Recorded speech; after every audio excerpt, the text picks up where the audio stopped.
morning. My name is Maggie Rivas Rodriguez. Today is December 16th, 2016. We're in Austin, Texas, and we're interviewing Hector DeLeon for the Voces Oral History Project. Mr. DeLeon, thank you so much for giving us the time and opening up to us, as I know you will. Just wanted to say a couple of things before we start. Sure. The interview that we're doing is recorded, and the recordings I saw from your permission form. We will, at some point, hopefully, put these interviews on the web. Okay. And then the raw tape will be at the Nettie Lee Benson Latin American Collection on the UT campus. So if during the interview, if we need to stop for any reason to get a drink of water or to use the bathroom or for any reason, we can stop. It's going to be the raw tape that we're really looking at. But from the raw tape, we can do a lot of different things. We can edit and do different things to better tell the stories. So what I'd like to do is get started talking a little bit about your career as a lawyer. And one thing I have done a little bit of reading. I couldn't find information of how you ended up with your partner, Washburn. How did that come about? I ended up with Pat Washburn because he was hired when he was a second-year law student to come work for our firm as a clerk. And when he finished law school, he stayed with the firm. So Pat Washburn has been with me since March of '83. And that's how he came to be with the firm. And when did you start your firm? Started the firm July 1 of '77. Okay. You specialize in insurance. How did that come about? It came about because right out of law school, I was hired by then Mayor Roy Butler to be his executive assistant. So my first job out of law school was being the executive assistant to the mayor of Austin. I quickly discovered that I wasn't built to be an executive assistant. I was built to be a lawyer. And I promised the mayor when I went to work for him that I'd stay with him 6 months to a year. I didn't have any intention of staying longer than a year. But within 4 months, I knew that I needed to go somewhere else. A person who'd become a mentor of mine when I was in high school, and back in those days the word mentor wasn't used, so became a good friend, someone who gave me advice, someone whom I could go to, and was a lawyer by the name of Robert Sneed. And Mr. Sneed had a law firm that specialized in insurance. That's what he did. And when I went to see him, he, of course, went to where he knew people, and that was, back in those days, the State Board of Insurance. So he found a position there that I could apply for, and that's how I ended up at the State Board of Insurance. And I ended up there as the EEOC coordinator, Equal Employment Opportunity Coordinator, and staff attorney. And it just so happened that when I got to the State Board of Insurance, the longtime commissioner left. I was interviewed by a man named Don Odom, who was then deputy commissioner. And when I was hired and came to work in January of '74, Don Odom was the commissioner. And the gentleman who'd been the longtime general counsel left that May of '74. So I ended up at the State Board of Insurance as EEOC coordinator, staff attorney. There was no legal section. There was no real area to be a lawyer to speak of at the old State Board of Insurance. An issue developed involving prosecution of agents. The DA from down in Cuero, a fellow named Wiley Cheatham, decided that he needed to go after bad insurance agents. Mr. Cheatham had made his name in the 50s when he went after the land scandal. I don't know if you're familiar with the veteran to land scandal. That was Wiley Cheatham who uncovered that. And he got his name in the headlines, and this was his next big project, was finding a scandal at the State Board of Insurance, he thought. Because of that, and because I had started working on agents disciplinary cases. Had to find something to do besides write a EEOC plan, and that's what I found to do. I was made head of a special task force on agents' practices and licensing, and I was given a staff of 4 investigators and 2 support staff. And my job was to put together cases against bad agents and take disciplinary action against them. Well, as that developed, the need to replace the former general counsel arose, and I was the only person standing. So I became the general counsel of the State Board of Insurance at the tender age of 28. I just turned 28. I'd been out of law school a year and a half. I was the youngest general counsel they ever had, and I developed the legal section because they didn't have one, hired a staff of lawyers, developed a law library, they didn't have one, and developed the beginnings of what is now a pretty robust legal section over there. Well, I've got a bunch of questions just from what you've just told me. One is let's go back to being appointed as the executive assistant. What made you feel like that was not cut out for you? What was it about that job that you didn't feel like you were as good at as being a lawyer? Well, I wasn't using my skills as a lawyer. And as I've said to folks on a couple of occasions, the title executive assistant is a little misleading.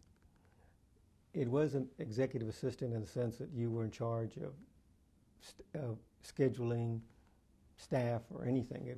It was just a title. Because really what you were, and I got myself in trouble for saying it back then, is sort of a glorified errand boy. And I wrote some letters. If the mayor wanted some letters written, I would write letters. He was taken with my writing ability, and so he put me in charge of writing letters to constituents. But I also ended up doing things like, one day he came in and he had this coupon for mouthwash, of all things.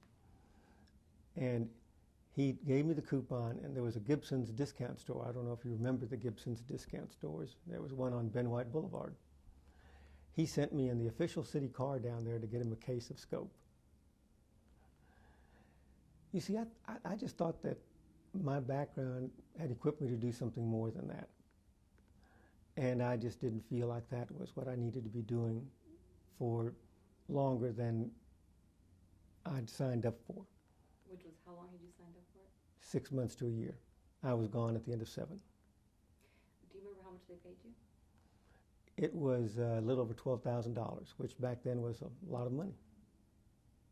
In 73, in fact, I took a little bit of a pay cut to go work for the state.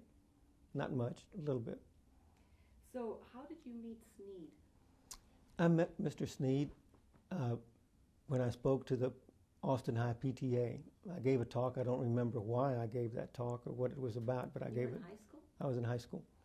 I think I was a senior in high school, and I gave a talk to the PTA, and Mr. Sneed was impressed with my talk and took me aside and told me if I ever needed something, he'd help me, and we became friends. And I also was in high school with his son, who was a sophomore when I was a senior, and we maintained our friendship. And so it was a friendship with his son, but it was also just that he decided that I was somebody he thought was worth investing some time with, I guess. So now you're at the is it the State Board of Insurance? State Board of Insurance was the name back then. Now it's called the Texas Department of Insurance. Okay. So when you're having to develop these legal strategies and policies, how do you go about doing that? I've just went on a crash course learning. Well, the first thing I had to learn about was insurance agents and the laws relative to insurance agents. So I went to see the gentleman who was head of the agent's licensing section, a man by the name of W.O. Sanders. Fine gentleman. And he gave me this chart. And it was Greek to me. I didn't understand it. I read it, but Mr. Sanders took the time to explain it to me. and educate me. And I became familiar with the insurance laws relative to licensing and standards about licensing and which license fell where and what were the requirements to have a license, a particular license, etc. From that, I then became familiar with financial practices of insurance companies, because in order to understand what insurance agents are doing that's wrong, you need to understand what insurance companies do. You need to understand how insurance companies function. You need to understand how they report and how they're regulated for financial integrity. And so I just made it a point to become educated on all those issues. So was that, you just sat with a bunch of books and you just talked to a bunch of people? I went and talked to the people that were responsible in those various areas, and they were nice enough to spend some time with me and educate me. There were a lot of fine people at the department. Well, back in those days, State Board of Insurance, and there were people. I was there in the early 70s, early to mid 70s.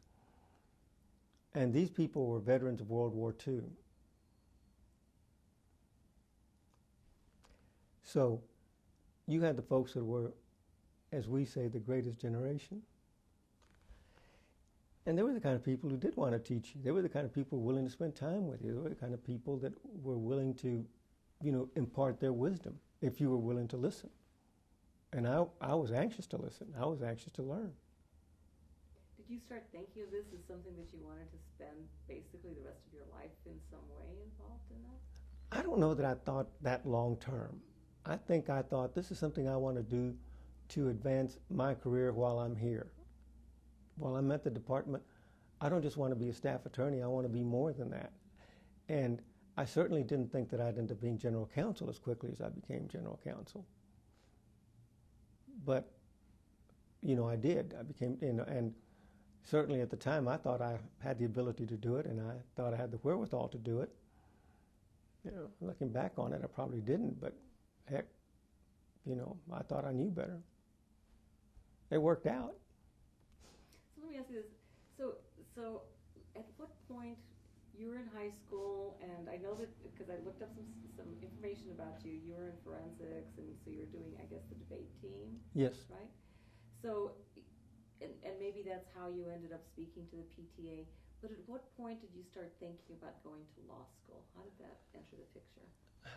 It entered the picture when I was about 10 or 12 years old. And it entered the picture because I grew up in East Austin. I was born at the old Brack Hospital. And my father was a cook, got to the 3rd grade. My mother was a laundry checker. She got to the 10th grade. But they were both very, very educated in the sense that they both could read and write in English and Spanish. They spent time reading and educating themselves. Excuse me. And they were very committed to education, and they wanted us to be educated. And there was never any doubt in my mind, and I don't think any doubt in the minds of my siblings, but that we were going to go to high school and college, which was frankly pretty ambitious, growing up on East 9th Street and out in Gold Valley. But as I grew up and I watched the struggle that my parents went through and how hard they worked, and they worked hard, I thought to myself, I don't want to be working that hard all my life. And then I got to watching a show called Perry Mason from back in the 50s. And here was this guy who dressed in nice clothes, drove a nice car, had a nice, pretty lady sitting at his desk, indoor work, no heavy lifting. I thought, that'd be great. I need to be a lawyer. And Perry Mason was the model in my mind, and that meant becoming, I guess, a criminal defense lawyer. That's what I thought, I guess. But from the time I was 12, I knew I wanted to be a lawyer because of that. There was no doubt in my mind that's what I wanted to do. I wanted to be a lawyer. Now, nobody at 12 years of age decides they want to be an insurance corporate regulatory lawyer, I can assure you. That's not something you think about. And so I became the kind of lawyer I am because of circumstances. I could very easily have gone somewhere else. And I was interviewed by one of the, back in those days there weren't a lot of these out-of-town firms in Austin. There were, 2 or 3 Austin firms that were pretty good size that were established. And I was interviewed by one of them. And one of the senior partners there was also like Mr. Sneed to me. He was like a mentor to me, and I got to know him in college. I went to high school with his son also. And he wanted me to become an associate with their firm right out of law school. And I interviewed, but one of the partners, said, no, we don't want to hire him. And so every partner had to agree back in those days, at that particular firm back then. Well, when I was about to leave the State Board of Insurance, I talked to him, and he said that he was confident they'd have a position for me at his firm. And I told him I appreciated it, but we'd already gone down that road, and I decided I was going to go into private practice, which was frankly pretty bold for some guy who was 30 years old, going to go out and open up his own law firm, going to be a business type lawyer, because that was what I knew at that juncture. And I can assure you there weren't many Hispanics who came from East Austin that were going to go into private practice and do a business practice and do anything with it. That just didn't happen. Do you think that, did that influence people from hiring you? I don't think there's any doubt that I was not hired in '73 when I graduated from law school because I was Hispanic. I think that had a lot to do with it. And there was not the notion of outreach. There was not the notion of having Hispanics, females, blacks. There wasn't any of that notion. And frankly, I would have wanted to be hired because I was good at what I did, not because I was Hispanic or black. And, the law profession's been good to me, and I think I've demonstrated I'm a reasonably good lawyer. Yes, going back to the insurance commission, when you went to work and you were investigating insurance agents, what were some of the things that they were getting into that were problems? One of the big things back then was, it was called working the goose list. That's not a very nice phrase, but what it was going off and selling to elderly people so-called Medicare supplements. And remember, Medicare was not that old then. Medicare passed in 1965 under President Johnson. And in 1973, it was only 8 years old. 74-9.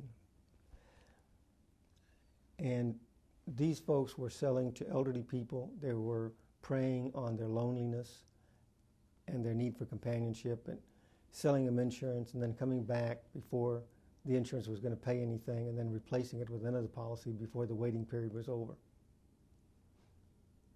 And it just working a scam, just stealing from them. And that was one of the big problems. And that was what Wiley Cheatham was interested in back then.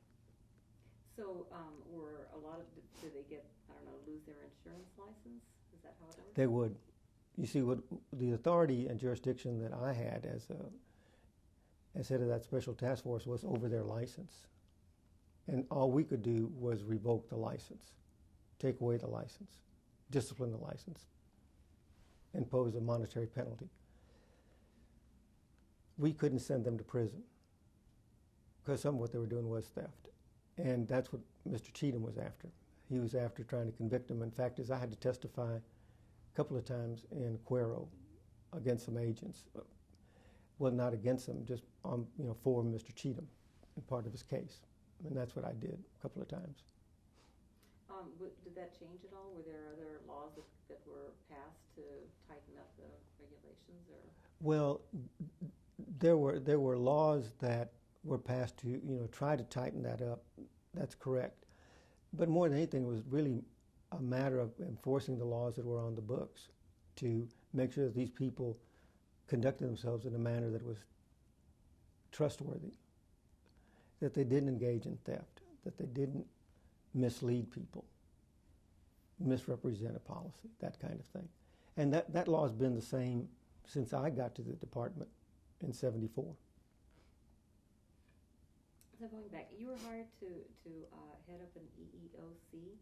I was hired to be the EEOC coordinator. I was hired to draft an affirmative action plan for the State Board of Insurance. That was my first job. And so did you do that? I did. So what were the challenges at the time of getting people of color and women, I guess, hired? I think that the challenges are the challenges that remain today.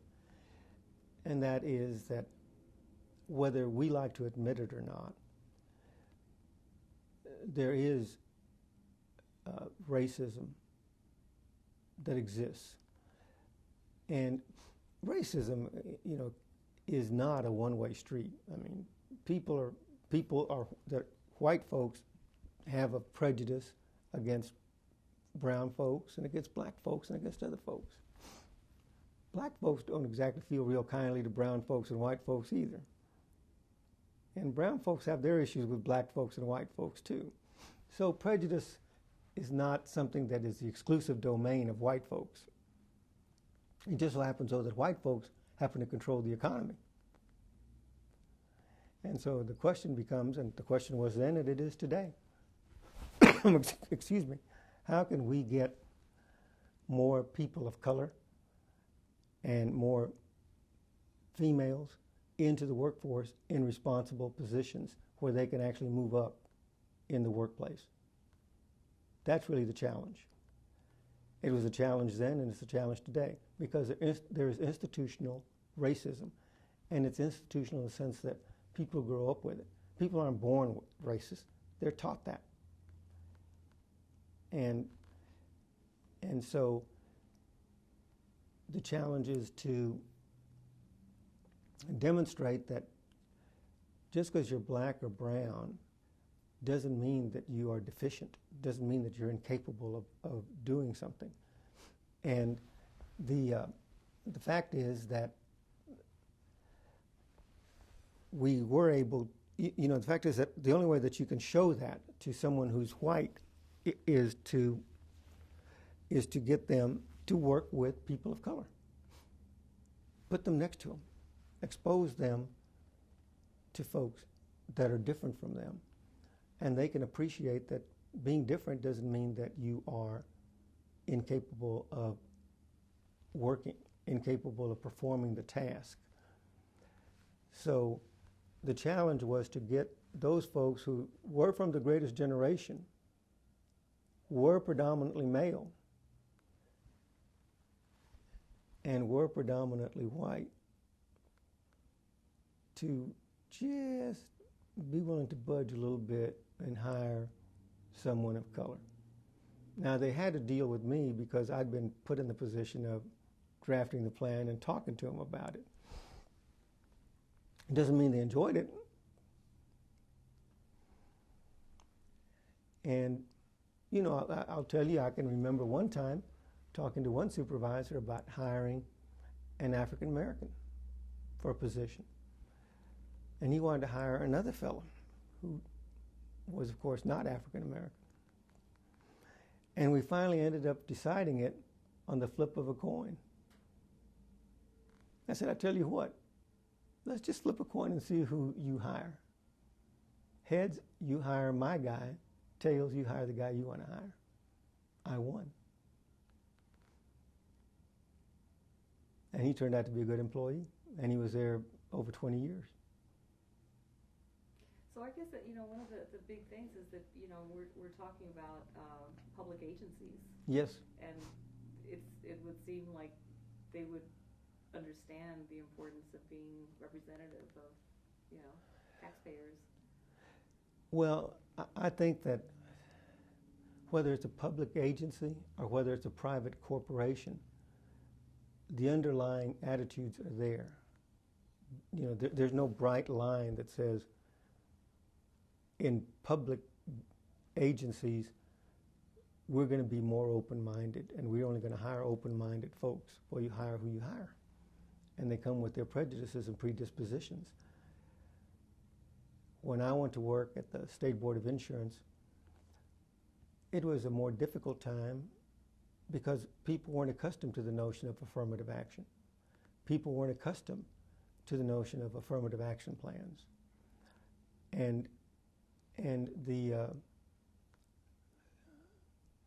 racism that had existed and the segregation that had existed wasn't that distant a memory.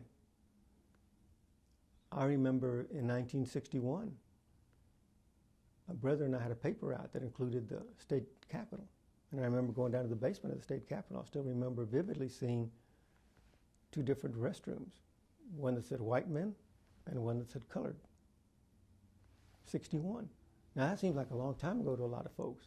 It seems like just yesterday to me. So in situations like that, where do Latinos go? Well, Latinos go to the white side. That's where I went. And that's where we thought we were supposed to be, I guess, because nobody said you got to go to the colored side. Because when I was even younger, I remember going to like the Ritz Theater. I don't know which is, the building is there, but it was a movie theater back in the 50s.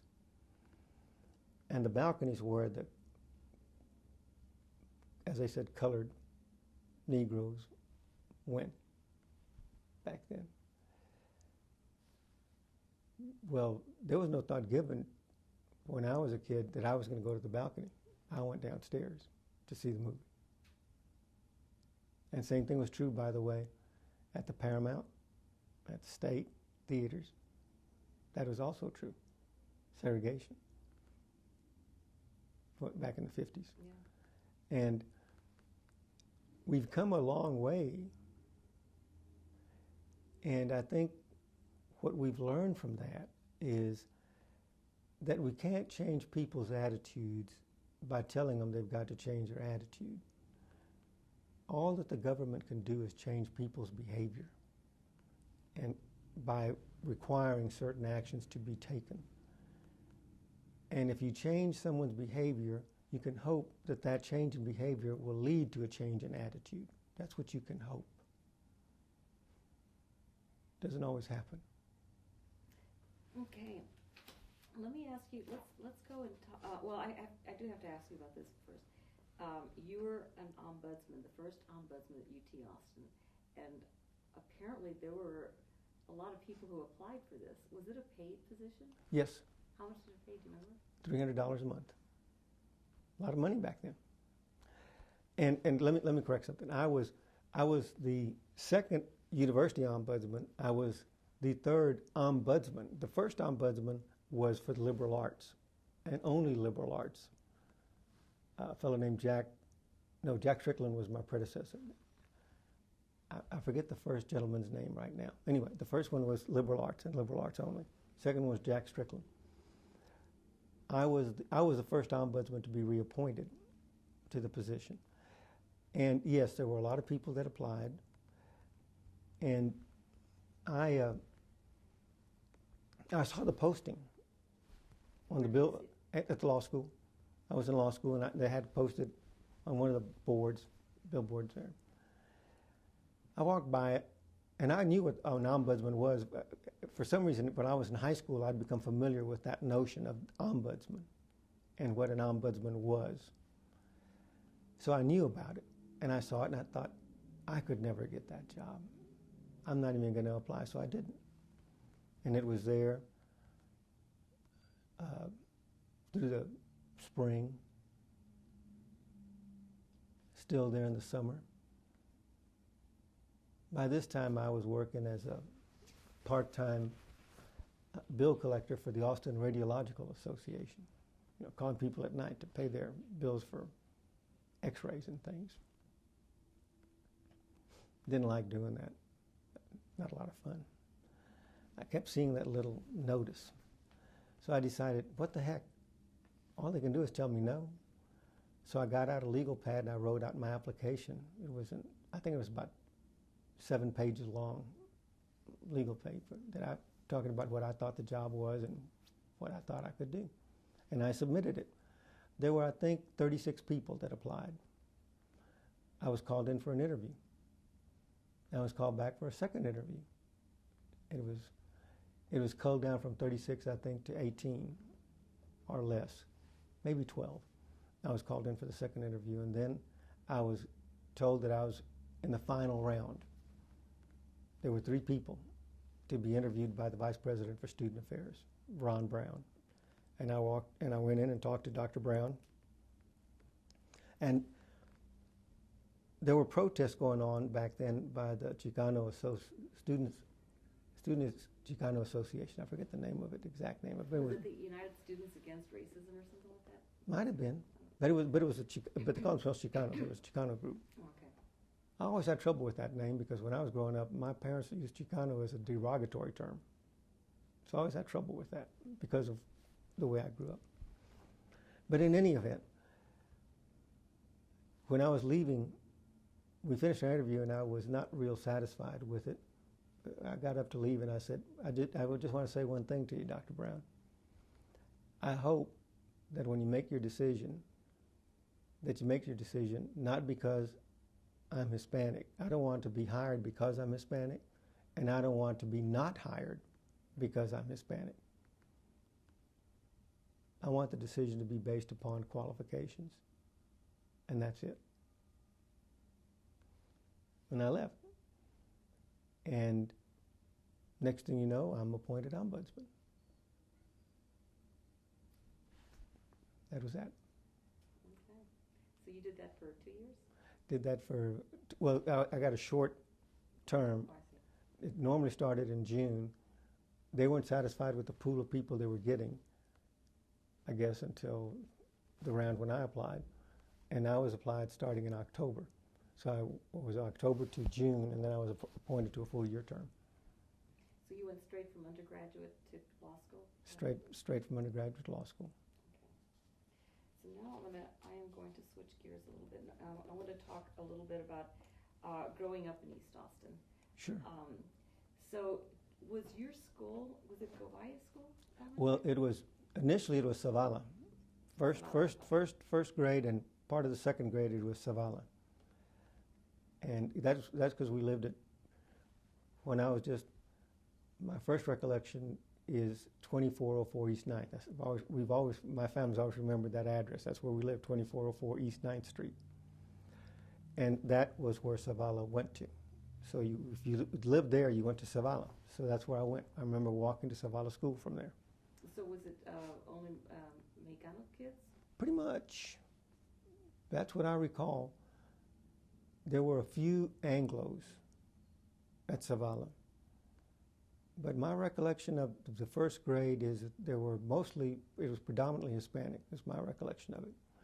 Now, what was interesting is we moved to Linden Street. Do you remember that address, 1115 Linden? And that was in the Go Valley district. Go Valley was about a block and a half, 2 blocks away from there, from where we lived. And interestingly enough, Go Valley was Hispanic and Anglo. A lot of Anglos, some Hispanics. I'm trying to remember if there were any African Americans. I don't recall any right now. But it was an interesting mix, because Go Valley back then had a lot of, it was still sort of a middle class neighborhood. It changed, it evolved over the years, but it didn't take long before it became almost all Hispanic. So did Go Valley disappear and it just got absorbed into AISD? No, Go Valley's still there. Oh, it is? Go Valley Elementary School is still there, believe it or not. Okay. And then you went from there, you went to middle school at? University Junior High. Okay. My parents moved, in 1959, my parents moved to the corner of Comal and Manor Road, which is 1 block east of I-35. They did not want us to continue going to Allen. They had a problem with Allen Junior High School. It became Allen Elementary, but back then it was a junior high school. And they had an issue with that. My mother did. So we moved to Comal and Manor. That was University Junior High. University Junior High, the building is still there. It is now the School of Social Work for the university. It's a building between the rec center and the swim center. That's the old University Junior High School. I did not realize that. Yep. How interesting. So what was her problem with Allen Middle School? The problem was that my brother had an issue. He got into a fight. My older brother got into a fight there, and Mr. Bailey, who was then Gordon Bailey, was the principal. He was not very nice, and he treated my brother badly, in my mother's opinion. And she decided she was not going to have her children go to a school where Gordon Bailey was the principal. Sounds like a mother. Yes, that's Mom. Mom was strong. Then you went to Austin High School. Then I went to Austin High. Which is, I guess, most of the people that we've interviewed here in Austin went to Austin High School. Yeah. It's like the high school for everybody. It was the high school. Now, by the time I got to high school, we had moved back to Linden, which you would have gone to the old, why can't I think of the high school right now? That was there. Anyway, it's no longer there. The high school was closed. It became something else. But it was over there east of Airport Boulevard. Oh, is that Memorial High School? Yeah, Memorial High School. It wasn't Memorial. It was Johnston. Johnston High School. Yeah. Johnston. Yeah. It came to me. Get to be an old man, you forget things. Albert Sidney Johnston High School. And that's where I should have gone. But I was taking German because for a language. They didn't offer German at Johnston. They offered it at Austin High. So I got to go to Austin High to complete my language requirement to go to college. That's how I ended up at Austin High. Why German? Because I thought, I know enough Spanish, I know Spanish, I can get by in Spanish. I want to learn a different language. So German. So I've got to ask you, and I'm going to be deviating a lot of times, Sure. but your father was a World War II veteran, is that right? That's correct. What branch did he serve in? He served he was an infantryman. In the Army? He served he was very proud of being in the Big Red Run, the division, Big Red Run division. And he was at the Battle of the Bulge. He had, I think, 4 battle stars, and the Battle of the Bulge is the one he talked about. That was where when he talked about it. He didn't talk about it much, but when he talked about it, that's what he talked about, being at the Battle of the Bulge. How do you think World War II changed his life?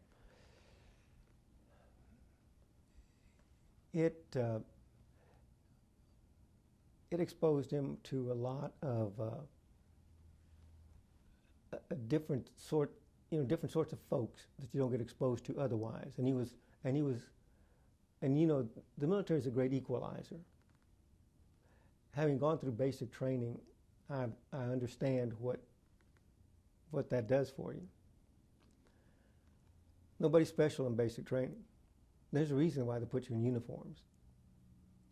It's part of the discipline of realizing you're not special. You're just like everybody else. And I think what he learned was to get along with people of different cultures. And he got along with a lot of, some of his best friends in the military were Anglo. That's who his best friends were. I still remember him talking about him. Yancey. He was talking about a guy named Yancey. And there was another fellow, but Yancey's one that comes to mind right now. But I think that, and I think he realized, he realized what it was like to be in battle. He hurt his back because he ended up on top of a German tank, and he threw a hand grenade into the tank, and he laid on top of the hatch to get out, and it blew up and it threw him off the tank, and he hurt his back, and for the rest of his life he suffered from a bad back because of that. But I mean, he learned what it was to be close to death, and I think he learned how much he could really take physically. He was offered the opportunity to stay in the military, but he didn't take it. So he comes back to Austin. He becomes a chef. Yep. Yeah. Well, he'd been a cook before. I mean, he'd been in the restaurant business before. Started out as a dishwasher and then worked his way up to cook. So So did any of that stick with you? I'm sorry? The cook part of it, did any of that stick with you? Sure. I mean, that's what I was in the National Guard. I was a cook in the National Guard. And it was, yeah, my father's cooking, so it stuck with me. I wish I had his skill. He was a great cook. Very cool. So one thing that I find it interesting, I know that you grew up Catholic. Yes. And then at some point I saw something about Presbyterian church. I think your mother became My mother was a Presbyterian. She grew up Presbyterian. My mother's mother, my grandmother was Presbyterian, and my mother was raised a Presbyterian. My father was a Catholic, and when they got married, they of course started going to the Catholic Church. Now I don't think she ever really considered herself a Catholic. I mean, she and I never had that discussion, but it was pretty obvious to me that she didn't consider herself a Catholic. And quick digression, I mean, my younger brother has had a couple of brushes with death. One of them was when he was an infant, and he developed some sort of a blockage in his system. And the doctors didn't know what to do about it. And they told my mother he just needed to go home because he was going to die. And he was just a little baby. And she didn't know what to do, so she went to a curandero. And I heard the story, I don't know how many times, about how he put my brother Sam on his back and cracked an egg on his stomach and watched where the yolk broke, and he said that's where the blockage is. Turned him over, popped his back, and blockage came undone, and Sam's alive today. But when he was dying, she went to the pastor at Our Lady of Guadalupe Church, Father Diaz, still remember him. And she wanted last rites performed on Sam. And Father Diaz said, he's a bastard. You weren't married in the church. I'm not going to perform last rites for him. So, that didn't make her very happy. But I think as a result of that, Mom and Dad did get married in the church after that. But they'd been married since 1941. This happened in about, Sam was born in 49, so it would have been sometime mid to late 49 when that happened. And, but I grew up a Catholic because of Dad. And I'd have to back up a little bit to tell you how I ended up being a Baptist. Arlie and I met when we were in the 7th grade, going to UJH. Her parents lived in the Wilshire Wood neighborhood, which is that area just east of I-35 across from Hancock Center. And they lived on the first street just east of I-35, Bradwood Road. And so that was UJH back then. That's where you went. So that's where Arlie and I met. We became friends, and we were friends from the time we met back in 1959. And that's when I first got there. And we graduated from high school, and she went her way, and I went my way. I married Elizabeth back in 1967. And Elizabeth and I were married a little over 5 years. When I was just before I started my last semester of law school, Elizabeth died. And so I was, no longer married, obviously, and I was in the eyes of the church, okay to get married again, because Elizabeth had died. Arlie had gotten married. Her marriage lasted 1.5 years, and she got a divorce. She'd been divorced several years when we ran into each other again in August of '73. I was looking for somebody's phone number at the request of the mayor, a fellow named E.E. Stussy. Arlie's maiden name was Stone, S-T-O-U-N-E. And as I was looking through the phone book, I thought, well, I wonder if Arlie's in here, because I'd seen her that summer somewhere, and so I remembered her. So I looked her up, and sure enough, she was in the phone book. I know most people won't know what that is when they look at this tape, but there were phone books back in the day where people's names were listed with phone numbers. So there she was. And I called her up, and we had a conversation. I asked her for a date, and she said, no, I can't do it then. And I said, well, how about this other date? No, I can't do it then, blah, blah, blah. I said, well, it looks like you're too busy, so let's just not worry about it. She said, no, I want to get together. So we did. We found a date, and it was August 3rd. 6 weeks later, we were married. Now, Arlie was on what they call the cradle rolls at First Baptist Church here in Austin. Her daddy was on the cradle rolls at First Baptist Church here in Austin. And when Arlie and I were going to get married, I talked to a priest, and he was going to co-preside with the pastor at First Baptist at our marriage ceremony. When I told him that Arlie had been divorced, all of a sudden he had issues, and we had to go to counseling and do this and do that, and he didn't know what he could do. And I was troubled by that, because I knew enough about the theology of the church to know that Arlie, in the eyes of the church, had never been married, because I knew what my mother's experience had been. And if she'd never been married in the eyes of the church, then why was there a problem with her marrying me? Because I could get married. So I decided that perhaps I needed to start attending First Baptist Church, which I did. And so the boys were raised Baptist, all three of my boys. And in 1997, I was baptized and became a Baptist. Took me a while to get around to it, but I got around to it. Cradle rolls, that means that somebody was born into it? Born in that church. Okay. Did your parents ever say anything about that? Or your father, I guess. I know, in some people, among Catholics, it's like a political party, It's kind of like once you're a Catholic, you're never a Catholic. Well, as you know, I presume you know that the Catholic Church viewed going to another church as a mortal sin. I mean, that meant you went to hell.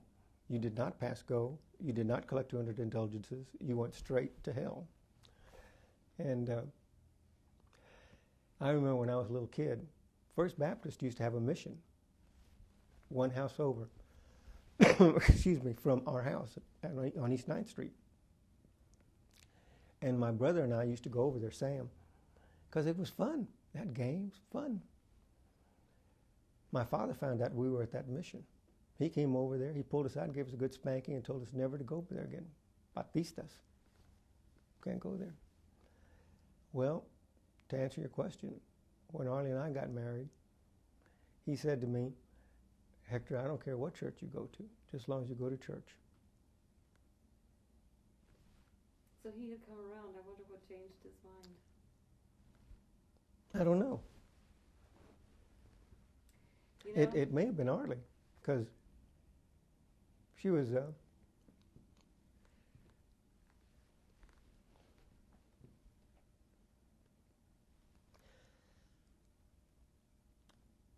very solicitous of my parents. What did she do to make for them to accept her like that? What do you think that she did? Well, I know one thing that she did was, as we turned around to walk out of the church after we were married, she stopped at their pew and she leaned over and kissed them.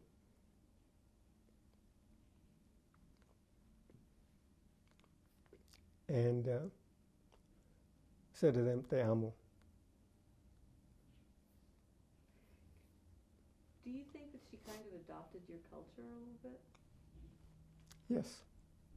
I know she did. And she's tried to learn some Spanish, and she does know some Spanish now. She doesn't speak Spanish, but she understands some Spanish. And yeah, she has. And she's, her parents, being Baptist and they were in their mid-60s when we got married. Well, think about where they grew up and how they grew up. And I still remember being in their living room and saying to them that I wanted to marry their daughter.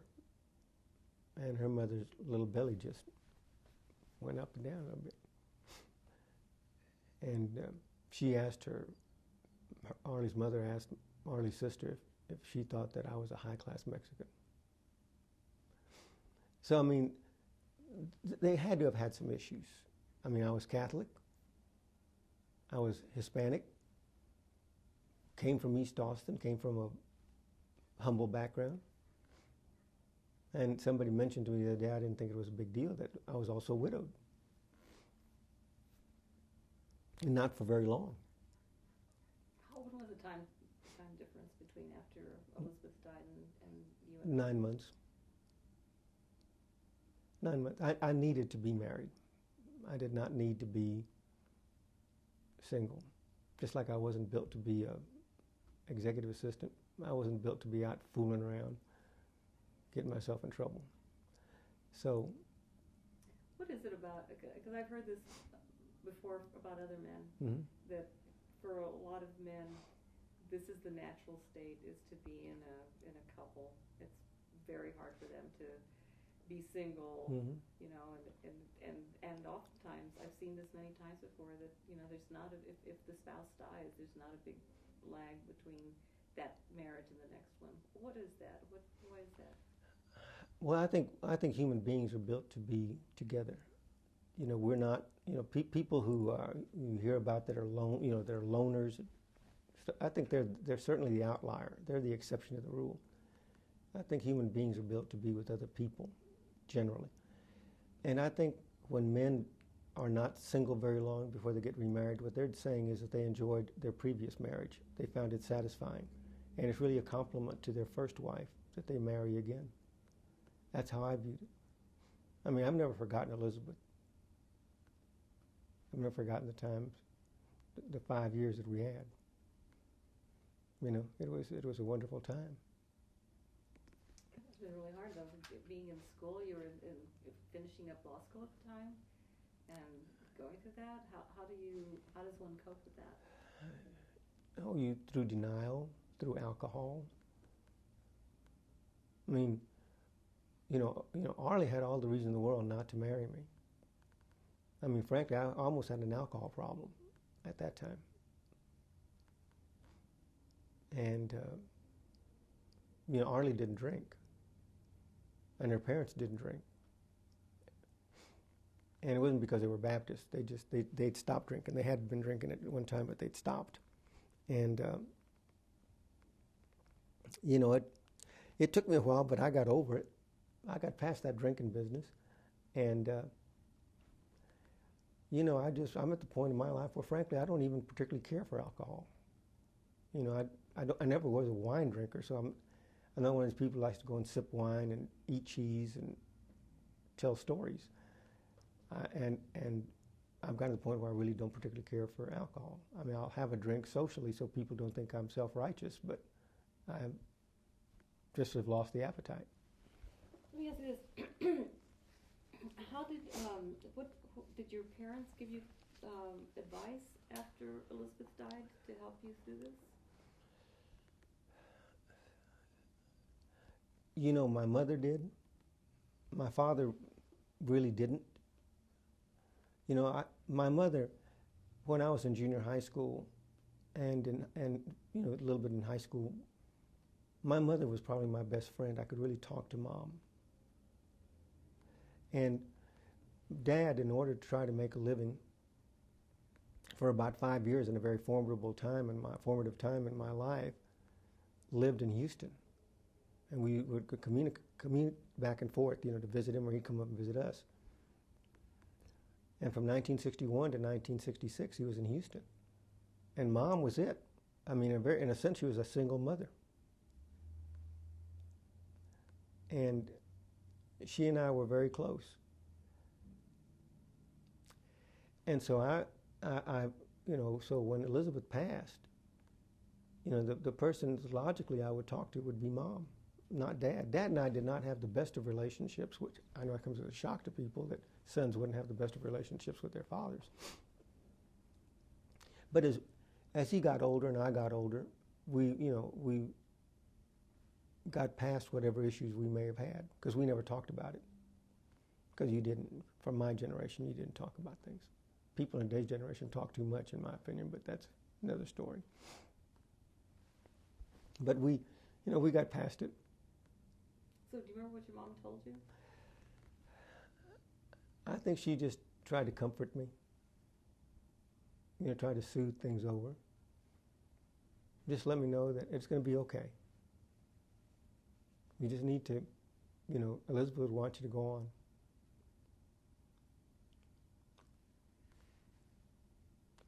And Mom really loved Elizabeth. Really did love her. So did Dad. Interestingly enough, I think that Mom had 4 sons and a daughter. So Mom had her chance to have daughters-in-law. She didn't much care for her daughters-in-law.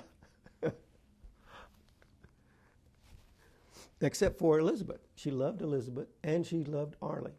She got along with Arlie just fine. Now the others, it was kind of embarrassing sometimes because Mom could be tough. Like she could turn her back on them when they walked in the room. I mean, and you're standing there, you think, oh, I'd like to be somewhere else right now. But that was Mom. It's been made for some pleasant Christmases. Oh yeah, you bet. So let's talk a little bit about, and I don't want to spend a lot of time talking about this, but when you were in college, mm-hmm. and I was in college about the same time, I graduated in 76 from UT. Okay. The civil rights movement was going strong. Correct. And you talked about, the word Chicano that you had like negative connotations for you. Did that touch your life in any way? The Chicano movement, civil rights? Well, civil rights for sure, because you were the EO, got involved in that. It touched my life in the sense that,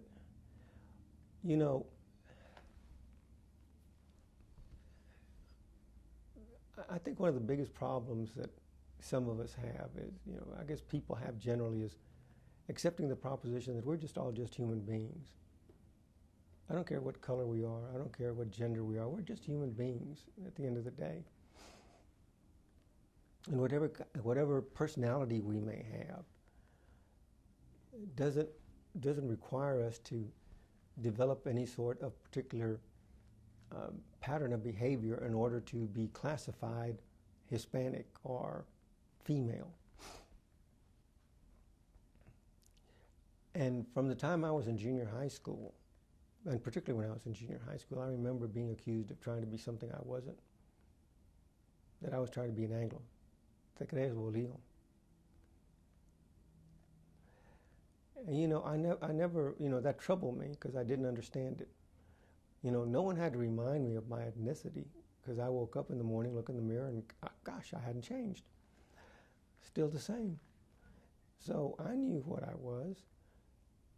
And my parents sure didn't try to tell me that I was something other than Hispanic. Indeed, my father was very proud of his heritage as being Mexican. And he talked about moving back to Mexico. My mother never took it seriously because she thought that was just a little alcohol talking because he's not going to go back to Mexico. Anyway, but I mean, it was troubling growing up in junior high school. In high school, it subsided somewhat, and in college it subsided. But I still ran into it in college, and I guess it's my mentality. It's just who I am. I'm sort of a straight line kind of person, and I remember when I was, I think in my first year when I was first year law student. A policeman shot a 12-year-old Hispanic boy who had robbed a store and ran off with a loaf of bread, and he shot him and he killed him as he was climbing over a fence. And I was walking down the West Mall, and this Hispanic fellow had a table, and he was getting people to sign a petition. And for some reason, he singled me out and he said, "You're not going to sign this petition, are you?" That's what he said. "You're not going to sign this petition, are you?" I said, "I don't know. What does it say?" And it was about that incident, and it was calling for having a meeting and protest, etc.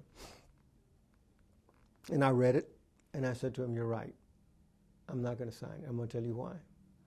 I'm not going to sign it because it doesn't call for better training of those police officers. It doesn't call for a long-term plan to try to deal with the underlying issue that you have here. And I said, and when you have your protest, and when you have your meeting, you're going to may get some coverage, and everybody's going to feel good about it, then you're going to go home and it's going to be forgotten. And you won't have dealt with the fundamental problem. That's why I'm not going to sign your petition. And he looked at me and he said, I'm not impressed with you. I'm not impressed with you at all. I said, I didn't know I was asking you to be impressed with me. You're the one who called me over. And I'm just telling you that that's really what you need to do. You need to be talking about how to train these policemen so that this doesn't happen again. So yeah, I was impacted by it. And I was impacted by it because of my views. I mean, I guess my views are that, you know, it's like that plaque right there that I have on my wall. That's from Congressman Gonzalez, who I met back in 1961, and he was a hero to me, and he was also a mentor. Didn't know it, but he was. And he sent me that plaque. That plaque is a quote from Teddy Roosevelt. I care nothing for a man's creed, birthplace, or descent, but I consider him an unworthy citizen unless he's an American and nothing else. He sent me that back in 1972. Henry B. did. And I had it on my wall, and I've had it on my wall ever since. And you see, I believe that. And I remember being interviewed one time when I was Ombudsman about this issue and about Chicanos and all that. And I said, well, factually, I'm an American of Mexican descent. Factually, that's what I am. I'm not a Mexican American. I'm not a Chicano. I'm not a Latino. I'm not a Hispanic. I'm an American of Mexican descent, factually. That's what I am. And I remember I was invited to a radio show with some people who were advocates of the Chicano movement, and we had this little discussion. And they didn't like me. And they didn't like me because of what I said. And, you know, we really ought to learn to really respect each other's views and be civil in our discourse. It's unfortunate we've gotten to the point where we had the sort of presidential campaign that we had this year. And it's really unfortunate that our civil discourse has degenerated to the point where we call people names and don't really listen to what they're saying and don't really try to learn. And all that I've ever tried to be is who I am. Not what somebody wants me to be, not what somebody thinks I'm going to be or whatever. And I dealt with it. I dealt with it when I ran for city council in 1983. And I dealt with it on both sides. The Hispanic community said I was a sellout because I drove a Lincoln Continental. I lived in Westlake. I was married to an Anglo. Now, forget about the fact that I grew up in East Austin. Forget about the fact that I did what I was told I was supposed to do all my life, which is work hard, get a good education, go and do what you can to, you know, advance your career, then give back to your community. Well, that's what I was trying to do. Forget about that. I'm a sellout. Why? Because I moved out of the neighborhood. Why? Because I didn't marry a Hispanic. Why? Because I was attending a Baptist church. Well, I didn't know that being Hispanic meant that you had to be a Catholic. There was some rule that said that. I didn't know that being Hispanic meant that you had to live in East Austin. I didn't know that being Hispanic meant that you had to marry another Hispanic. I guess I went to the wrong school. I needed to learn all these things to be a better Hispanic. And I guess I failed the test. And then, on the other side, I was the victim of the prejudice by the white community. Because I was leading in the polls, not, you know, by 10 points, but it didn't make a difference. It was 28 to 18, meant the election was undecided, 6 weeks before the election. Then Marcos DeLeon and Paul Hernandez had a big confrontation at the state capitol with the Ku Klux Klan, made the newspapers headlines, and they got into an altercation with the police, and everybody thought it was me. All the Anglos thought it was me. I got phone calls saying, Hector, what are you doing talking about the police like that? What's wrong with you? Well, hell, which is it? Am I just another Mexican from East Austin to the Anglos? Or am I just another sellout to the so-called leaders. And all the so-called leadership in the Hispanic community supported my opponent, a white woman from Beaumont that had never done anything in the Democrat Party. And I had. I had never heard that about the Marcos DeLeon thing. Well, it happened. And so, and I tell that story to you because I want folks to understand it is tough trying to be yourself if yourself doesn't comport with what other people think yourself ought to be. You know? And my mother, bless her heart, she taught us to be as good as we could be. And I remember her telling me, Hector, you're not better than anybody else, and nobody's any better than you are. I still remember that. And I've always believed it. But here I was in 1983, after I'd done all these things, getting whipsawed by both sides. And so, at what juncture do people believe that you're entitled to be a human being? What are you first?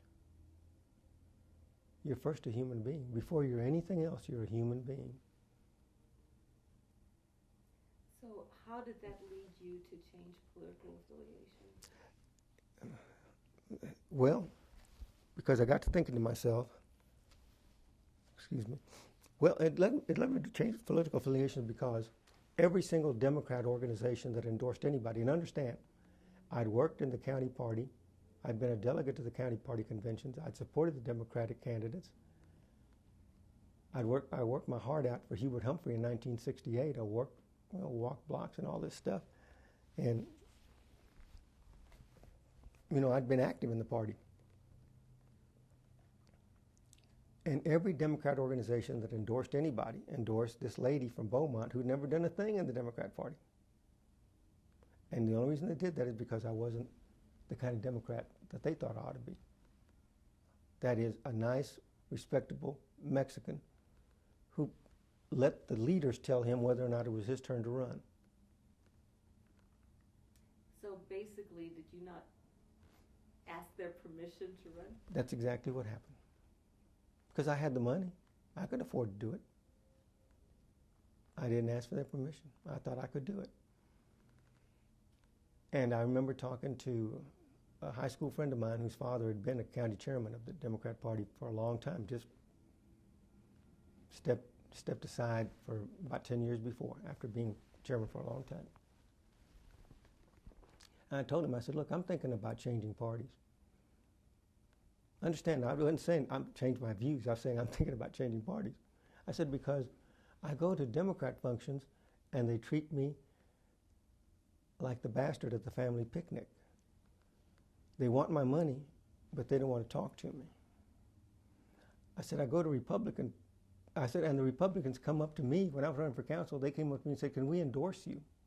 The young Republicans of UT asked me, can we endorse you? Why not? So they're wanting me. The Democrats act like they'd just soon not show up, just as long as I send them my money. So what would you do?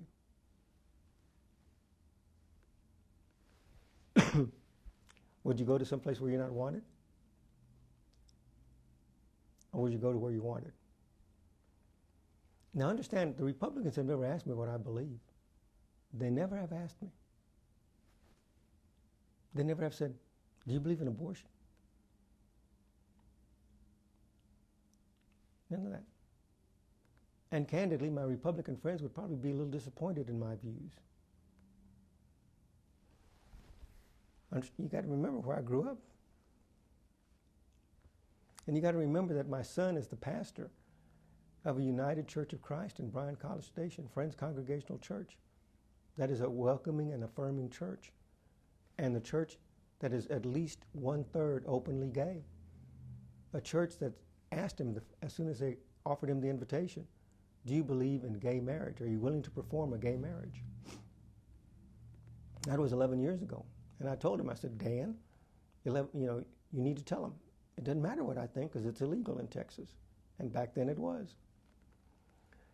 And people have got to remember, I'm married to Arlie DeLeon. Arlie, chair of the committee at First Baptist that adopted the welcoming and affirming statement for First Baptist Church that just last month got thrown out of the Baptist General Convention of Texas. That's my wife. So what am I likely to believe on social issues? Did people in the Democratic Party ever approach you and say, hey, Hector, let's talk about this. How are we going to get you back in the fold? Nope. I think they were glad to see me go because they didn't think I was their kind of guy.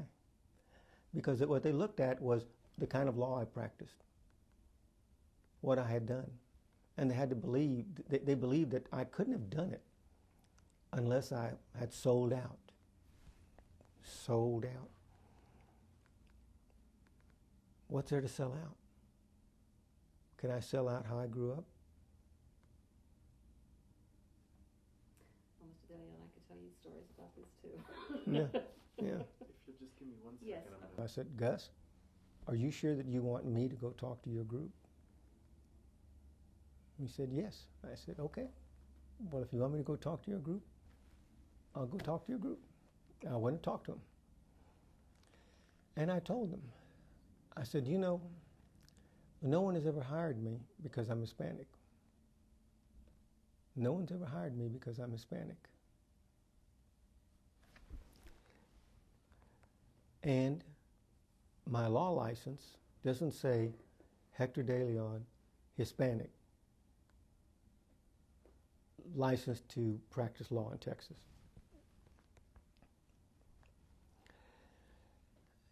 And what you're going to find is that some of you are going to be successful and some of you aren't. And you're going to be successful not because you're Hispanic or because you're female. You're going to be successful because things come together for you and because you are prepared to take advantage of your opportunities. And some of you aren't going to be successful because, frankly, you're not competent. So you're not going to be successful. And I said, what's interesting is that you're probably going to face the choice as you finish law school of either making money or being politically powerful. And, one of the things I found is that the more money you make, it's amazing how much more respect you have. You walk into a bank, and if you got a little money in that bank, they start talking to you real nice. You're Mr. DeLeon. And they pay attention to you. But if you don't have any money, they don't know who you are. You're invisible. And if you go become a judge, you'll have a lot of power, but you're not going to make a lot of money because judges don't make any money. So you just have choices to make, and that's just the way it's going to be. And they got very upset with me because they thought all I was interested in was money. Well, I hate to break this to them, but as they get older, what they're going to be interested in is money, because that is the currency that by which you're measured. Unfortunately, either that or being a judge. You get to be a judge and measure you by that too. So let me ask you this, because you thought, was that me? Oh, that was you. You thought about, you considered running for Attorney General in 1994. I did. So what was the thought process about whether or not to do it, and how did that all evolve? Well, it was happening in 1993. It would have been the 1994 election. And that was the year that George W. Bush ran for governor. Okay? And understand, here's a guy, me, who's never held statewide office. I've never even had a statewide appointment. And the only election I ran for, I got beat like a drum for Austin City Council, for crying out loud. So I didn't exactly have a whole lot to recommend me to seriously consider running for Attorney General of Texas. But me being me, I thought, why not? So I started exploring the possibility of running for Attorney General. I fully expected the reaction to be what I just said to you. Why do you think you could be Attorney General? You've never served in public office. You've never been elected to public office. You've never held an appointment. Why do you think that you could be Attorney General? What makes you think you'd even get elected? Do you have a chance? Instead, the reaction I got from people within the Republican Party was, if you run, you'll be the guy to beat. All you got to do is say you're going to run. And I'm talking about people who were pretty prominent. I was looking to hear what I just told you. I was looking to hear that from them. 1993 was the 20th anniversary for Arlie and me. I decided we'd go to London for our anniversary. So off to London we go. Love London, it's a great city. And before I left, without talking to Arlie, I authorized this guy who was kind of functioning as sort of my quasi-campaign manager. He was a political consultant that was officing with us at that time, to issue a little press statement that I was appointing Wagner Carr, former Attorney General of Texas, as my campaign treasurer. I didn't think frankly, I didn't think anything would happen. I thought it would just be a blurb somewhere at best. I didn't even tell Arlie, like I said. Off we go, fat, dumb, and happy to London. Well, I get contacted. I forget who called me. Tell me, Hector, you got to do something. It's in the headlines. It's all over all the papers that you're going to run for Attorney General and that Wagner Carr is your treasurer. It had hit the headlines in Austin, Houston, and Dallas. And the Democratic Party was attacking me about, no experience, no background, and, he thinks he's a Hispanic, and not even, just the usual stuff that I'd run into before. At that juncture, I thought, wow, if I'm making them that nervous, they must think that I could beat them. This is pretty interesting. I got back, and I at that juncture, I had some big-time Republican consultant come and talk to me about what it would need to do. He spent about an hour and a half in my office, and we were downtown in those days, the Chase Building. I've always had that picture of Henry B. in my office. I've had that picture in my office since 1974. Okay?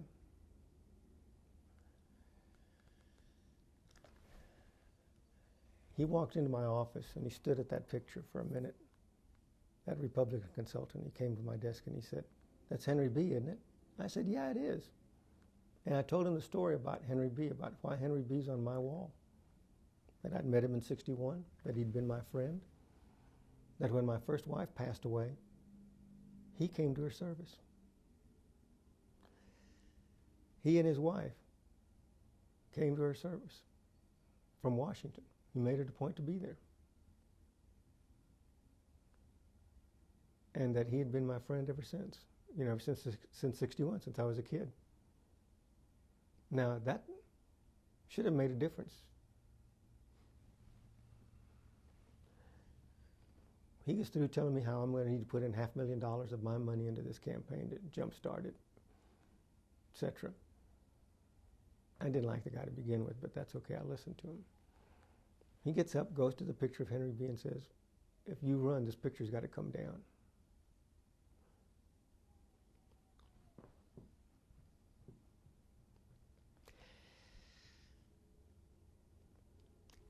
That went all over me. You don't deny your friends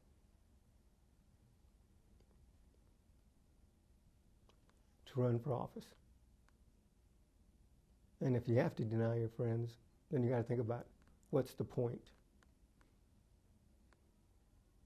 I had an appointment to meet with Governor Clements the next week. This was, like I said, we got back from London. And I was sitting back in our bedroom. We have a little sitting area in our bedroom when I was watching TV. And my then 15-year-old son, Ben, walks in there and says, "Dad, I don't want you to run. I want you to stay home." That night, I can't sleep. Thinking about that dadgum consultant, thinking about what Ben said, thinking about, is it all worth it? The next morning, I told Arlie I wasn't going to run. I picked up the phone. I called Governor Clement's office and told him I wasn't going to run, and I told him about Ben. I didn't tell him about the other thing. I just told him about Ben. And they said they understood, and they said, "That's the very reason you should run. We need people like you to run." I said, "Well, I understand, but I can't let my ego be bigger than my son."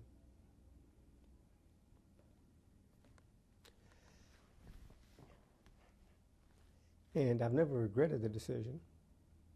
And I got to meet George W. Bush. I mean, he and I met each other several stops that I made when I was thinking about running. I traveled to several different places. And during the campaign, and in fact, his people, Karl Rove specifically, told Tony Garza, because Tony Garza wanted to run, and he called Karl, and Karl told him, don't announce, don't do anything until Hector decides what he's going to do. Wait until Hector decides. So George W. wanted me to run. He wanted me to be, I think, on the ticket. He wanted a Hispanic, and he wanted me to be the Hispanic that would be on the ticket. When he was elected governor, George W. Bush met with several state senators, Republican senators, and that evening I was at a reception. And my then senator, Jeff Wentworth, came up to me and said, "Hector, I didn't know you wanted to be a judge." And I said, "Jeff, I didn't either." He said, "Well, we were meeting today with Governor Bush." I said, "Yeah." He said, "And he told us he thought you'd make a great judge." I said, "Well, that's neat." And sure enough, there was a vacancy on the Texas Supreme Court just shortly thereafter, and rumors started circulating that I was being considered for the Texas Supreme Court. So I picked up the phone. I knew Karl Rove, and I said, "Karl, can I come and talk to you?" He said, "Sure." So I went and talked with him. I said, "Karl, what's all this rumors about me being considered for the Supreme Court?" And he and I are sitting about as close as you and I are sitting. And he leaned over to me and he said, "Hector, all you have to do is say you're interested. That's all you got to do. And you're on the very, very short list. That's all you got to do." I said, "Karl, I can't afford it. I take a tremendous cut in pay. I can't do it right now. I'm flattered and I'm honored. Please tell the governor that, but I can't do it." So I've had the opportunity to serve through appointment if I wanted it. And later on I was offered, again, Senator Wentworth called me late at night at home, and he never called me. One time he called me. I just left the governor's mansion. I said, "Okay." He said, "I was talking to the governor," again, Bush.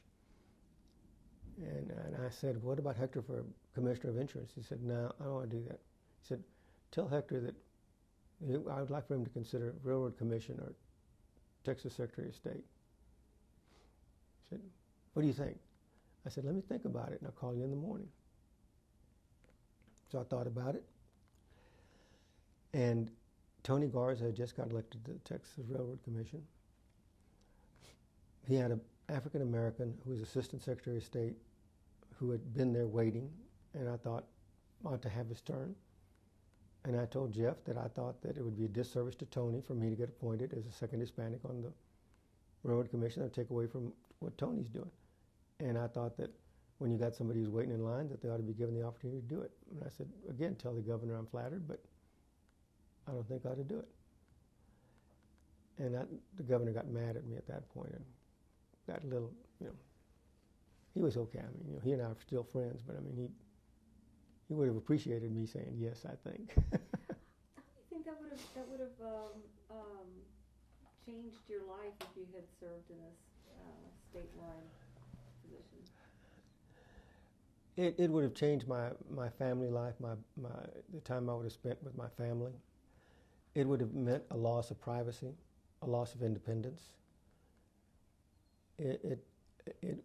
You and I wouldn't be having this conversation, I don't think. I don't know what would have happened exactly. But if I'd accepted the then governor's offers, I might have been the guy in D.C. who was made Attorney General of the United States. I don't know. That might have happened. And I'm honored to think about that, and I'm flattered that those opportunities were offered. But you know, you got to think about first of all, what's best for the governor. And I truly didn't believe it was best for the governor for me to be appointed Secretary of State or Railroad Commission at that time. I really didn't. You know, and I know he probably didn't like me deciding what's best for him, but that's what I thought was best for him. It wasn't about me, it was really what was best for him. Now, the Supreme Court thing was what I thought was best for me at the time, and my family. I've been very fortunate in the practice of law, and I've been able to accumulate a reasonable net worth, better than most, not as good as others. I don't know that I would have been able to do that with the independence that I've had I sought public office. I mean, I would have had a lot of people saying, wow, isn't this guy something? Here comes Judge so-and-so or whatever, the Honorable. You know, I've always remembered what James Baker once said at the speech that he gave when he was named a distinguished alum of the University of Texas. And he was, at that time, he had been Secretary of the Treasury, Secretary of State, Chief of Staff for the President of the United States. I mean, he'd been everything. And he got up there and he said, you know, y'all just need to remember something. He said, you know all those people that weren't returning your calls before you were whatever? You know what? They're not going to return your calls after you're gone. And that always stuck with me. So it's not what office you hold, it's who you are. It's who you are. You know? And, you know, I've been blessed to have had a rather interesting life. You know? I mean, everything from being ombudsman, general counsel, co-chairman of Associated Republicans of Texas for a number of years, a witness before the Watergate grand jury back in 1974. I did not know that. Yep. How did that come about? It was, well, I'll tell you how it came about. I'll tell you, I got a subpoena when I was, at that time, it was the spring of '74, I was working for the State Board of Insurance. And I got a subpoena. And I thought, what is this all about? I mean, I could not imagine what they wanted to talk to me about. And I thought, you know, the only thing I could think of was that I was because I'd just been ombudsman, you know, before. I thought maybe it's something about being ombudsman. I mean, but what? I couldn't imagine. So I called Mr. Sneed, my friend. I said, what should I do? He said, well, you've given me $1. Consider yourself my client. And he told me what he said. Don't talk to anybody about it.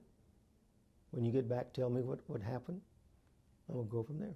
Arnold Garcia somehow found out, and he wanted to know what they were going to talk to me about. What are they going to say? What are they going to do?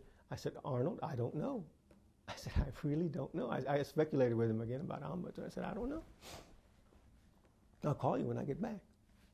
Well, Arlie was pregnant. Our eldest, Dan, what a blessing. He was born 9 months to the day after we were married. Her parents wouldn't talk about it for the longest time. But anyway, you know, so she was pregnant. This was March of 1974. Dan was born June 15th. So off we go to D.C. You see, the nice thing was the government was paying my fare, paying my room, so all I had to do was pay for Arlie to go. So I got to see Henry B. He got me some passes to gallery, the House gallery. Got to go tour the White House. Hey, pretty nice, huh? Then I got over there to see what this was all about. Well, it was about my services with Mayor Butler. And one of the things one of the very important things I was asked to do was when the Distinguished Alum Awards were being held in October of 1973, which is when they're normally held, in October of the year. Governor Connolly was going to MC the awards. And at that time, Governor Connolly, I think, was Secretary of the Treasury, if I'm not mistaken.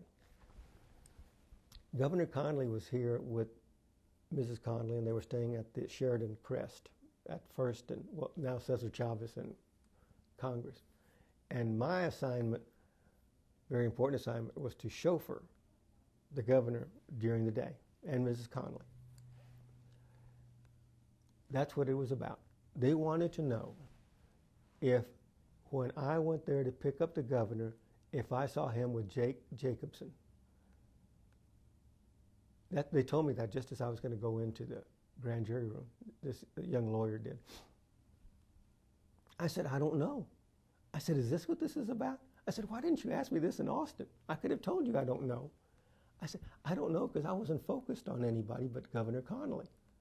That's all I knew I was supposed to do.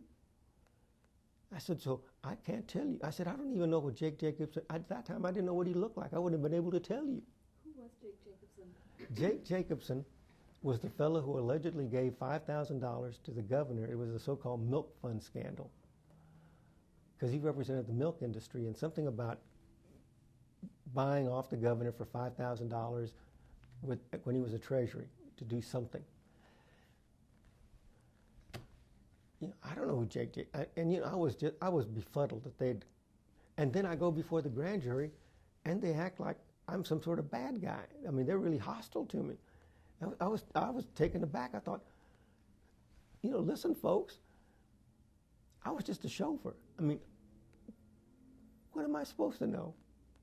It's like my nephew once said, I ain't nobody, I don't know nothing. That's what I felt like. What are you doing? What are you putting me through the ringer for? But they were really upset with me. They thought that I was trying to hide something. I was trying to protect the governor. Listen, I didn't owe John Connolly anything back then. And I mean, I would have told him the truth. If I had recognized Jake Jacobson, if I'd seen him with the governor, I would have told him. I said, I did see somebody step off the elevator with him, but I don't know who it was. I don't remember. And they took me aside and said, well, if we show you some pictures, do you think you could recognize the person? I said, I don't know. I said, it's hard for me to remember that. I just don't know. I was there to see the governor. But so I went to afterwards I went to their office building. I looked through some pictures. I had to go to the men's room. I said, where's the men's room? They said, it's over there across the hall. I said, but you need a combination. I said, I need a combination to get to the men's room? They said, yes. I said, okay. So I went and put in my little combination, came back. I didn't recognize anybody in those pictures. I didn't know anything. It was a waste of the government's money. That's what it was about. I come back, I call Arnold, I said, I gave my testimony. He said, who's the target? I said, I can't tell you. I said, I'll tell you, I gave him some information and he was able to discern. I said, but I can't tell you what I testified to. I'll get myself in trouble. And from that time on, Arnold and I were best of friends. Yeah, he's a good friend of mine too. So tell me a little bit about the ARC, is that what it's called? The Republican... ART, Associated Republicans of Texas. How did that come about? And I know that one of the things that you've been active in is trying to get to recruit Hispanics into the Republican Party. Yes. So you can tell me about those two things. I became active in ART as a result of that fellow who was acting as my political consultant when I was going to run for Attorney General. I'd known him for a number of years. And in the late 80s, he asked me to start attending to go to an ART function, ART meeting, what they call the Candidates Committee, to interview people who wanted to run for office. So that's how I got involved, as being a member of the Candidates Committee for ART. As it evolved, I became good friends with the then Executive Director Norman Newton and his assistant, Pat Robbins. I ended up on the board, and then I became vice chairman of the board. And when the chairman resigned, I became chairman. And as it evolved, decided to restructure, brought on George C. as co-chairman, and then now John now, NAU is now the co-chairman with me. But that's how that evolved. The effort to recruit Hispanics has been something that's, in a sense, really sort of a natural evolution for ART, because ART was founded by Senator Tower. He was really the one who founded it back in the early 70s. And Senator Tower always had an affinity for Hispanics. In fact, he was fluent in Spanish. I don't know if you knew that, but he was fluent in Spanish. So was Norman Newton. Norman Newton spoke Spanish. And Norman had an affinity for Hispanics. And so it was sort of a natural evolution. And John Cornyn is also involved. Senator Cornyn also has some involvement with ART in the sense that he supports what ART is doing. And he also is, very supportive of the efforts to reach out to the Hispanic community. And so this has just been an evolutionary process. And as the demographics has changed in Texas, the efforts of ART have just made more and more sense to recruit Hispanics. But as I told my friends in ART and in the Republican Party, the only way that we're going to reach Hispanics and make Hispanics feel like we were concerned and care about their issues is if we finally elect a Hispanic governor, lieutenant governor, attorney general, U.S. senator, something, to let people know that Hispanics are truly welcome within the Republican Party. And when you have a situation where Victor Carrillo, a sitting member of the Road Commission, is defeated by some guy named Porter, just because his name is Porter, we haven't made any progress. So what's the solution to that? Well, the solution would be, some people might say, well, what about Ted Cruz? Well, what about Ted Cruz? Ted's a Cuban, and in Texas, that's not really considered a Hispanic. And Ted doesn't consider himself a Hispanic. Ted doesn't speak Spanish. I think the solution is to elect somebody like Jason Villalobos out of Dallas, to elect him comptroller, elect him attorney general, if he's a lawyer. I don't know if he's a lawyer. Lieutenant governor, something like that. But, the problem is that you got all these white guys saying that they understand, they really think this is important, but they're not willing to get out of the way. The only way that it's really going to make a difference is, like, for instance, when I thought about running for attorney general, and Tony Garza did run. Remember, when I didn't run, Tony Garza ran. The way it really would have happened and made some sense would have been if the then leadership of the Republican Party had talked those other two people that ran and beat Tony like a drum, because he didn't make the runoff. Talked them out of it, let Tony run. In the general election, Tony might have beaten Dan Morales. You would have had Hispanic versus Hispanic for attorney general. And you got to remember, Texas, even in 1994, was truly a Republican state by then. It just hadn't all come together. Because Clay D. Williams shot himself in the foot in 1990. He would have beaten Ann Richards if he just kept his mouth shut or left Texas for about 6 weeks, before the election. He would have won. He was up by 15 points. How do you blow a 15-point lead? You keep talking, which is what he did. I can tell you love politics.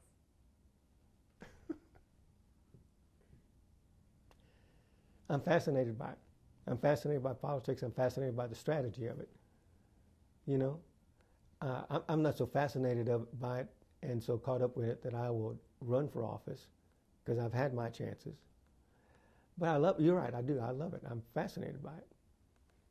And I think I have a pretty good understanding of politics. It's like trying to understand what happened with Donald Trump. How did he get elected? It's easy. The guy's a demagogue. He tapped into a vein that was there all along. He's an entertainer. He knew how to entertain. He knew how to draw a crowd. And he tapped into, unfortunately, some of the worst aspects of our electorate. And he tapped into some of the things that I think, as far as an election process goes, really set the Republican Party back somewhat. But he tapped into that. And he understood at a very visceral level who his voters were. Because he carried states that no Republican has carried in how many decades? 4? Michigan, Pennsylvania, Wisconsin. I mean, come on. The Rust Belt, reliably Democrat states. He carried them because he was able to tap into the fundamental fear and insecurity of white, predominantly male voters who were middle class and lower middle class. Some of them pretty well educated, that's what the polls show. But it's fear. And, you know, it's unfortunate and it's scary because it's scary to think about where the American electorate is today. You know, frankly, I think the American electorate was much further along when Richard Nixon and Lyndon Johnson were around, as flawed as they were, and they were pretty flawed. I mean, both of them were very complex men. I mean, you think about it. The two most complex men to ever occupy the White House followed each other. One came before the other. Lyndon Johnson and Richard Nixon. Can you think of two more complex men? I can't. To occupy the White House. They were the most complex men ever to occupy the White House. And they were both pretty much in the same place politically. Nixon in 1950 tried to find a way to have the Republican Party be the sponsor of the 57 Civil Rights Bill, not the Democrats. The Democrats and the Republicans were fighting for who would be leading the effort with the black votes. Look how far we've come. Mind-boggling. I've got to ask you this question. You were in the National Guard? I was in the National Guard. How did that come about, and how did that shape you? That came about because my draft number was 77. Which is pretty high. In 1969, it's damn high. And it's all but certain I was going to get drafted. And you know, I didn't relish the thought of spending time in rice paddies when I was, back in 1969, when I was, 22 years old? And so I was thinking, how do I not do that? Well, the National Guard. And I didn't have any connections or any friends to get me there. Well, maybe so I just didn't think to call. I guess I could have called Congressman Gonzalez and asked him to help me, but I just didn't think to do that. Somehow, I found out about this opening in this signal company at Mabry for a cook. So I went and talked to them about it. And I was let in. So I ended up going to basic training in Fort Knox, Kentucky, and came back and was a cook for 5.5 years. Basic training is about half a year. And how it affected me is that it allowed me to finish school on time. It kept me in Austin. When I went in, I didn't have really strong views about the Vietnam War. I know as I got out, I became more and more anti-war. Why was that? It just made less and less sense to me. In what way? Vietnam was essentially a civil war. And Vietnam borders China. And I got to thinking, what would happen if Mexico was involved in a civil war and China decided that to protect its interests, it needed to come in on the side of one or the other to protect its interests? How would we feel about it?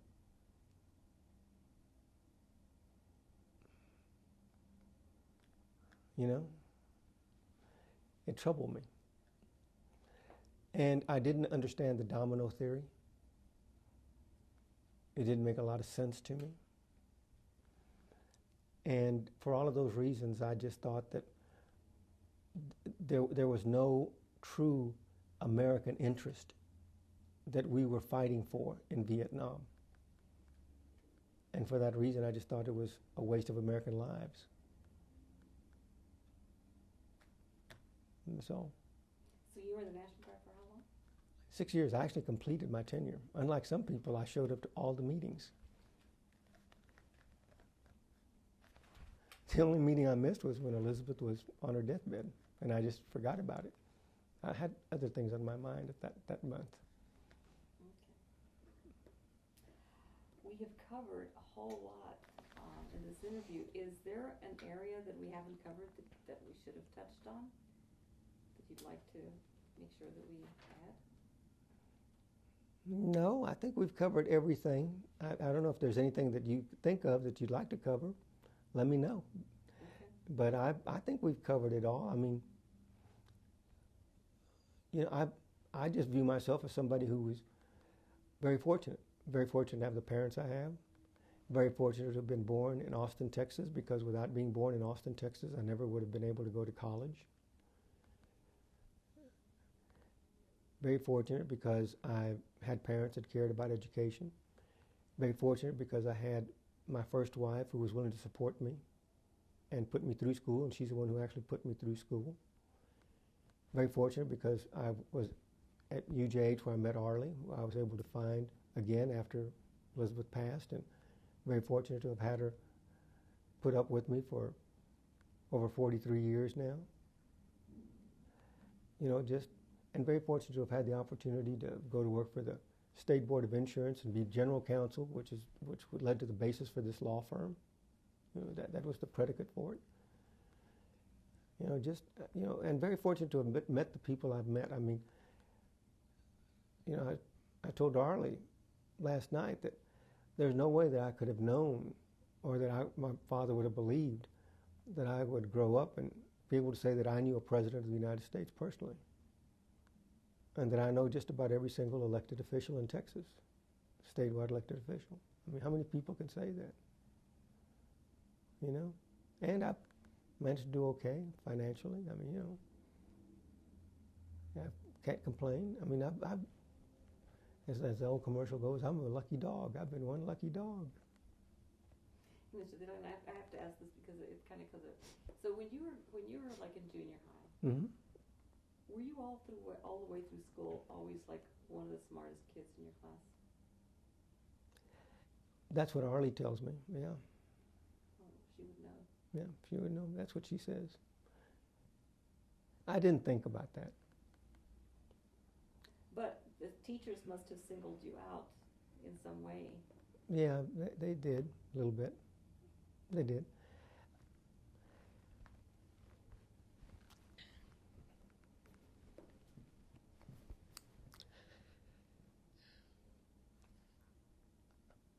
I don't like to talk about me.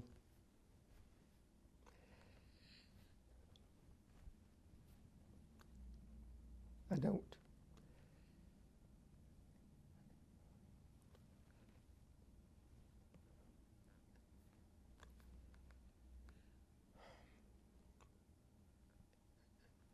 And I just do not view myself as being special.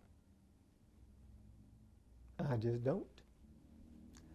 I view myself as being fortunate, not special.